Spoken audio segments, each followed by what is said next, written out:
tanan. Good afternoon to everyone. Before I start, I'd like to say thank you to all of you, to my sponsors, the Southern Compassion Advocate. All of them are very supportive to me. I can feel their love. And I am so in love today. Yesterday, today, and tomorrow. And thank you for my tita, for my mentor, Pastor Jim. Actually, naulaw ko. Di man kasabot si Kuya Elmer. Naulaw ko kay akong gipadali-dali kung go ko sa contest. Wala ko gipadali-dali. Bali, nagdugay-dugay ko. So mo niya ako ang well-crafted and well-thought-of nga testimony. Joke lang ito. So 2 years ago, we, the LDP students, were involved in the process of designing our October camp. It was the best interest of the camp that the activities and program will suit the goal of making us greater and better leaders. These are actually the words of Kuya Elmer. And so we were to answer 4 relevant questions. One of these was, what are the questions that linger in your mind about your life right now? In Tagalog pa sabi niya, yung lagi daw sumasagi sa isipan ko. And I came up with this question, will I be an LDP graduate? To my surprise, because that was actually a survey, so I did not expect a response from him. But to my surprise, he responded. And he said, you will graduate in LDP.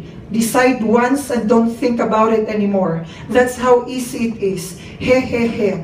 I decided that I will finish, so imagine his laugh. I decided that I will finish engineering, and so I did. God honored my desire. Making decisions, I was not good at it. However, it is expected of me not only because engineers should excel in this area, but also the idea that I am being developed into a leader. I remember what Qui-Gon Jinn said to his disciple Anakin Skywalker from the movie Star Wars. He said to him, your focus determines your reality. He knew that our focus will lead us to every decision we make in life. In the history of the Philippines, Typhoon Yolanda was one of the strongest tropical cyclones ever recorded to cause massive destruction. I wasn't surprised by it because I get to meet Yolanda every day in our big family. I wondered why our house never got struck down. I grew up in a broken family. My mother left us, me and 3 of my siblings when I was 3 years old. Each day is a tragedy. There was this day when my Uncle A had a serious fight with my Uncle B that led to a bloodshed. My poor grandfather was hit on his head with a rock that was intentionally for my Uncle B. They almost killed each other just to have the most share of the food. My siblings, my cousins, and I were trembling in fear. How I wish I wasn't hungry at that time too, so I could give my share to my Uncle A. And how can I forget the days when I had to master the art of sleeping? Since we do not have food to eat, my grandparents would just tell us, go to sleep. You would go to sleep, hoping that we might forget our hungry stomach, at least for a while. In spite of this, my heart was focused on my ambitious dreams. Even if after school, a chaotic family would greet me, I decided to study well. I graduated class salutatorian in my grade school. I praise God for His grace and mercy. I praise God for the lives of my grandparents who selflessly nurtured us with the love of family. How clear it is in my mind. I can see. How clear it is in my mind how my grandmother, no matter how poor her condition is, she would still find ways for us to have lunch so we could attend our afternoon class in school. I can still remember how my grandparents would go mad if I would not attend the weekly learning activity in our project center. I owe to both of them why I haven't been departed in Compassion International in Compassion when I was in CDSP. I can still remember when my grandfather drank alcohol so he would have the courage to talk and persuade the LDP specialists who paid a visit in our house as part of the LDP Batch 15 selection process. When I graduated in high school as fifth honor and got accepted in LDP, so much joy was evident in their eyes. My grandparents passed away, not witnessing this momentous day of my life. I dedicate this LDP graduation to them. God uses compassion to make my focus grow in my heart as God desires. He made known to me what excellence is, and it is His desire to use it for His glory alone. I can't count the times I cried for being sorry of my wrong decisions I made. I failed 5 engineering subjects in school. Actually, lots. Kuya Elmer would always tell me quality education takes time. No.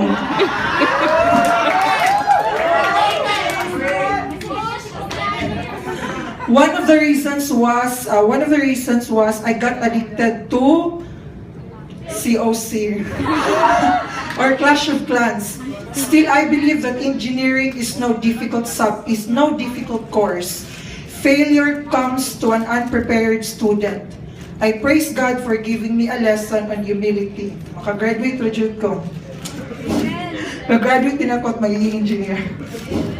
I praise God for the life of my mentor, Pastor Jim, who is always there to encourage and motivate me to do great in school. He is very wise, Pastor Jim, very, di na siya scripted, but I want to say this because he is here. Basta, gwapo ni siya, parepod na ako.